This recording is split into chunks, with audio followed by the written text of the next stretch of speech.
3 மாத காலம் தொடர்ந்து தமிழகத்தை சுற்றி வருகின்ற ஒரு சூழ்நிலை, மக்களை சந்திக்கின்ற ஒரு வாய்ப்பு எனக்கு கிடைக்கப் போகிறது. ஆகவே அதை நான் உங்களை சந்திக்கின்ற ஒரு வாய்ப்பாக, எப்படி சரத்குமார் வாழ்க்கையிலே நீங்கள் ஒரு உறுதுணையாக இருந்து இன்று ஒரு சுப்ரீம் ஸ்டாராக, ஒரு சூப்பர் ஹீரோவாக என்னை பார்த்திருக்கிறீர்கள் புலன் விசாரணை படத்திலே, அதன் பிறகு சேரன் பாண்டியிலே, நாட்டாமை படத்திலே, சூரிய வம்சம் படத்திலே பார்த்து என்னை ஆளாக்கி உருவாக்கி இருக்கிறீர்கள். ஆக மக்களுக்காக எதை செய்ய வேண்டும் என்ற எண்ணத்திலே வளர்ந்தவன் தான் நான்.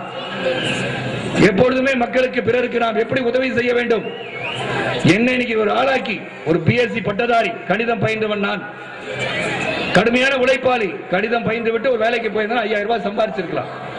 ஆனா என்னை, இந்த முகத்தை முதல் பிரேம பார்த்த உடனேயே பரவாயில்ல ஆள் நல்லா இருக்கான்னு சொல்லி என் படத்தை பார்த்து தயாரிப்பாளர்களை ஊக்குவித்து விநியோகஸ்தர்களை என் படத்தை வாங்க வைத்து என்னை இன்று ஒரு மிகப்பெரிய ஒரு சைக்கிளிலே சென்று உழைத்து முன்னேறிய என்னை இன்று ஒரு நல்ல ஒரு நிலைமைக்கு உருவாக்கிய பெருமை உங்களை சேரும். அதற்கு நான் ஒரு நன்றி சொல்ல.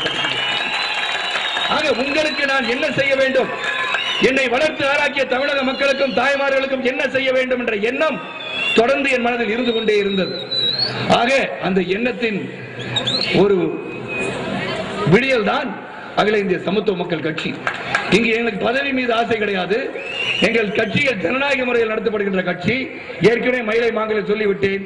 எங்கள் கட்சி மீது நம்பிக்கை வைத்து, எங்கள் கொள்கைகள் மீது நம்பிக்கை வைத்து எங்களை நீங்கள் 2017 ஆட்சி படத்தில் அமர்த்துறீர்கள் என்றால், அதன் பிறகு சிறந்த ஆட்சி அமைத்து மீண்டும் எங்களை 2016 ஆண்டு மறுபடியும் எங்களை ஆட்சியில் அமர்த்தினீர்கள் என்றால், 3ஆம் முறையும் சிறப்பாக ஆட்சி செய்கிறார். ஆக சரத்குமாரே முதலமைச்சராக வரட்டும் என்று எண்ணினால், உங்களுக்கு ஒன்றை மட்டும் சொல்கிறேன் தோழர்களே, 2 முறைக்கு மேல் முதலமைச்சராக யாரும் இருக்க முடியாது, அமைச்சராக யாரும் இருக்க முடியாது, சட்டமன்ற உறுப்பினராக யாரும் இருக்க முடியாது என்ற திடமான ஒரு கொள்கையை கொண்ட கட்சியாக அகில இந்திய சமத்துவ மக்கள் இருக்கிறது. ஆக இங்கு உழைக்கின்றவர்களுக்கு, உண்மையாக தன்னையே மக்களுக்காக அர்ப்பணித்து தியாகம் செய்பவர்களுக்கு தான் இங்கு பதவி. மற்ற கட்சியில பாருங்க, எழுதி கொடுத்த மாதிரி இருக்கும். கலர் டிவி கொடுக்கும் போது அவர் வித்து பத்திரத்தில் கையெழுத்து வாங்கிட்டு போறாங்க, அடுத்த முதலமைச்சர் ஸ்டாலின் எழுதி கொடுத்திருக்காங்க. அப்படிப்பட்ட ஒரு நிலைமைதான் நிலவி கொண்டிருக்கிறது. ஆகவேதான் ஸ்டாலின் அவர்களை பற்றி சொல்ல ஆரம்பித்து நிறுத்திவிட்டேன். தகுதியை பற்றி பேசிக் கொண்டிருக்கிறார்கள். தகுதி ஒன்றுதான் தேவை. மக்களிடம் சென்று பழகுங்கள், மக்களை பற்றி புரிந்து கொள்ளுங்கள். அந்த மக்கள் எப்படிப்பட்ட மாற்றத்தை விரும்புகிறார்கள், எப்படிப்பட்ட அரசியலை விரும்புகிறார்கள் என்று நீங்கள் சிந்தித்து பார்க்க வேண்டும். மக்களை அழுகி பாருங்க, கிட்ட இறங்கி போய் பாருங்க, அவங்க கிட்ட கை கொடுத்து பாருங்க. கிளுனாலும் பரவாயில்ல, இதை கிளுனாலும் கை கொடுத்து ஒன்னோட ஒன்று சேர்ந்து பழகுங்க ஐயா. உங்களுக்கு எதுக்கு பாதுகாப்பு? ஜெயலலிதா அவர்கள் ஜெட் கேட்டகரி பாதுகாப்பு வேண்டுமா? எதற்காக பாதுகாப்பு? இங்க சரத்குமார் போய் வண்டியில் ஏற என்ன ஆயிரும்? ஒன்றுமே ஆகாது. எல்லாம் கட்டி பிடிப்பீங்க, கட்டி இருக்குமா பிடிப்பீங்க, கை கொடுப்பேன், கொடுப்பீங்க, இங்க பிடிச்சு பார்ப்பீங்க. சரத்குமார் வச்சிருக்க மசில்ஸ் உண்மையா இல்ல டூப்ளிகேட் வச்சிருக்காரா பார்க்க போறீங்க. பாருங்க, பழகுங்க, மக்களோட போய் பழகுங்க. மக்களோட மக்களாக இருக்கின்ற அரசியலை தான் மக்கள் பார்க்க வேண்டும். மக்களோட இருக்கணும். மக்கள் வந்து தூரமா ஏசி கார்ல மட்டும் போயிட்டு இருக்கிறது, அதுல போயிட்டு வேலை செய்ய முடியாது. கீழே இறங்கி போய் வேலை செய்யணும். மக்களுடைய குறைகளை, மக்களை பற்றி நீங்கள் சிந்தித்து பார்க்க வேண்டிய சூழ்நிலை.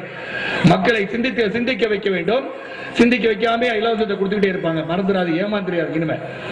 ஏனால் வருங்காலம் இளைஞர்கள் கையில். அந்த இளைஞர்கள் வருங்காலம் இருக்கும் சூழ்நிலையிலே நாம் சிந்திக்க வேண்டும். பல மாற்றங்கள் உலகிலே ஏற்பட்டுக் கொண்டிருக்கின்றன. அமெரிக்காவில் நடந்து கொண்டிருக்க ஒரே ஒரு செய்தி, அமெரிக்காவில் வெள்ளையர்கள் மட்டும்தான் ஆட்சி செய்து கொண்டிருக்கிறார்கள். ஆனால் முதன்முறையாக ஒரு ஆப்பிரிக்காவில் பிறந்த ஆப்ரோ அமெரிக்கன் என்று சொல்கின்ற ஒபாமா என்பவர் ஜனநாயக கட்சியின் வேட்பாளர் வருவதற்கான வாய்ப்பு அமெரிக்காவில் ஏற்பட்டிருக்கிற தோழர்களே. எப்படி முதல்ல அடி வாங்கின வில்லனா வந்தேன், பலர்கிட்ட அடி வாங்கினேன். அப்படி அடி வாங்கிட்டே இருக்க முடியாதியா, நம்மளும் இன்னைக்கு அடி கொடுக்கணும்ல நியாயத்துக்காக. சரத்குமார் வந்து எல்லாரும் அடிக்க சொன்னான்னு சொல்லிடாதீங்க. அந்த படத்துல எப்படி வில்லனா வாழ்க்கையை துவங்கி இன்று ஒரு கதாநாயகனாக வந்தேனோ அந்த ஆசை இருக்குல்ல, கதாநாயகன் வரணும். அந்த கதாநாயகனாக வர வேண்டும். ஒவ்வொருவரும் வாழ்க்கையில் கதாநாயகன். என்ன மாதிரி கதாநாயகன்? நல்லது செய்யணும், நியாயத்துக்காக போராடணும். நம் மனைவி மக்கள் வீட்டுக்காக போராடணும். வீட்டுக்காக போராடணும், நாட்டுக்காக போராட முடியும். வீட்டை முதல்ல கவனிங்க. வீட்டை கவனிக்கும் போது நாட்டையும் கவனிக்கும் வாய்ப்பு ஏற்படும். நாம் வருங்காலத்தை நினைப்போம். ஒரே ஒரு கதை, பல இடங்களில் சொல்கின்ற கதையை சொல்லி என் பேச்சை உரையை முடிக்கின்றேன். எப்படிப்பட்ட ஒரு கட்சியாக, எப்படிப்பட்ட ஒரு தொலைநோக்கு பார்வை நாங்கள் செயல்பட்டுக் கொண்டிருக்கிறோம் என்றால், ஒரு சிறிய உளியை எடுத்துக்கொண்டு ஒரு பெரிய மலையை செதுக்கி கொண்டிருந்திருக்கிறார் ஒரு சிற்பி. அந்த வழிபோக்கன் போகும், என்னையா பண்ணிட்டு இருக்கீங்க அப்படின்னு கேட்க, அந்த சிற்பி சொல்கிறான், நான் மலையை குடைந்து கொண்டிருக்கிறேன், ஒரு பாதை அமைக்கப் போகின்றேன் என்று சொல்கின்றான்.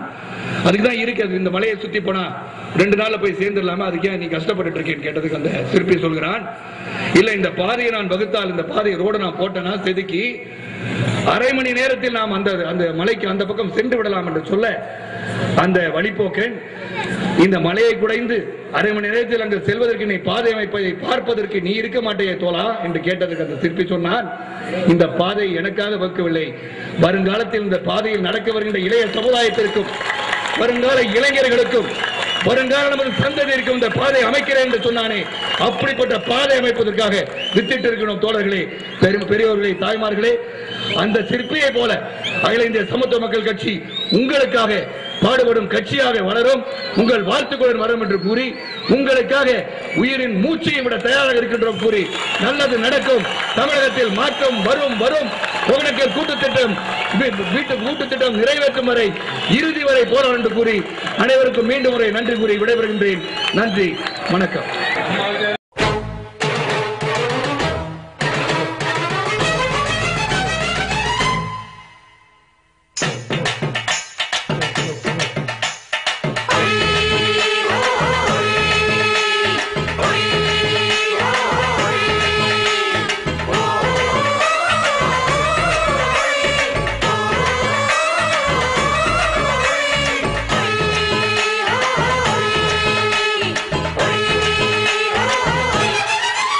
எங்க தென்பாண்டி தேசத்து சிங்கக்குட்டி, இந்த மண்வாசம் மாறாத தங்க கட்டி.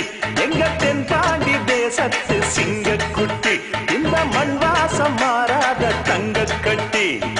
அன்புக்கு தாயது பச்சை புள்ள, நெஞ்சுக்குள்ள ஒரு அச்சம் இல்ல, பாசத்தில் கட்டி வச்ச வாசம் இல்ல, பாராட்டி பூமார போடு உள்ள.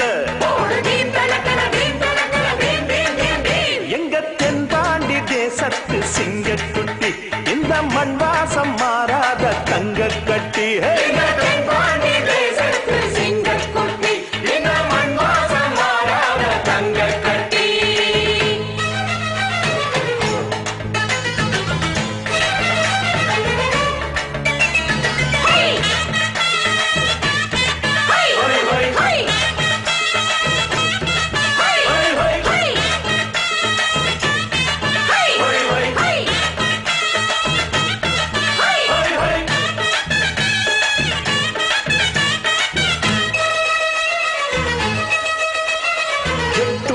கண்ணு படும் கட்டான கட்டழக எங்கூரு கட்ட பொம்மை பாரு,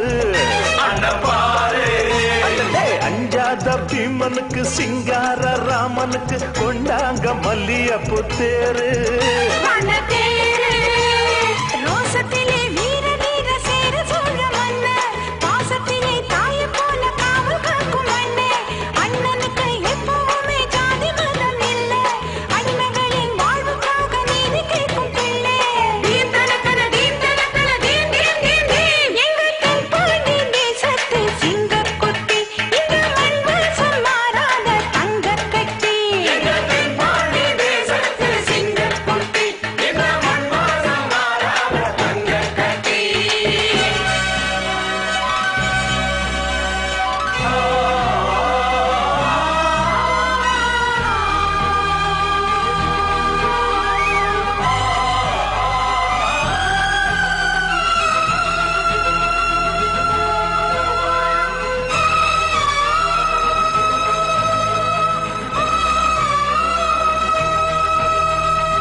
வடிக்கும் புல்லெல்லாம் தேன் வடிக்கும் கண்ணால ராசாணி பார்த்தா, எல்லோருக்கும் வாழ்வு தரும் நல்லோரை எப்போதும் நல்லாவே வாழ வைப்பா